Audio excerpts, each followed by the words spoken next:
অদ্য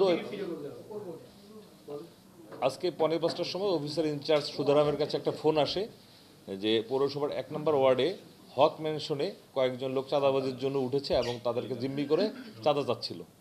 তো officer in charge খবর পেয়ে দ্রুত অফিসার ইনচার্জ এবং অতিরিক্ত পুলিশ সুপার সদস্য সার্কেলের নেতৃত্বে একটা টিম দ্রুত ঘটনাস্থলে যায়, গিয়ে বিল্ডিংটা কর্ডন করে ফেলার পর বিল্ডিং যখন চেক করে, তখন চেক করার পর্যায়ে উপর থেকে নামতেছিল একজন, তাকে সন্দেহ হয়, জিজ্ঞেস করে, তখন সে উত্তর দিতে না পারায় তাকে চেক করা হয়। চেক করলে তার বডির থেকে একটা বিদেশি পিস্তল, 5 রাউন্ড গুলি এবং 40 পিস ইয়াবা এবং চাঁদাবাজির একটা বাসায় তৎক্ষণাৎ চাঁদাবাজি করে ফেলছে, সে চাঁদাবাজির অর্থ উদ্ধার করা হয় এবং তাকে গ্রেপ্তার করা হয়।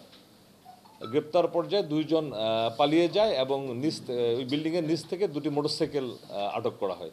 তো আমরা যারা পালিয়ে গেছে এরকম 2 জনের নাম পেয়েছি, তাদেরকে গ্রেপ্তারের জন্য আমাদের সুধারাম মডেল থানা পুলিশ এবং জেলা গোয়েন্দা শাখার গ্রেপ্তার অভিযান পরিচালনা করছে। আশা করছি খুব দ্রুতই বাকি 2 জন গ্রেপ্তার হয়ে যাবে। আলামত হিসেবে আমরা পেয়েছি পিস্তল, 5 রাউন্ড গুলি, 40 পিস ইয়াবা এবং চাঁদাবাজির 27,000 টাকা এবং 2টা মোটরসাইকেল।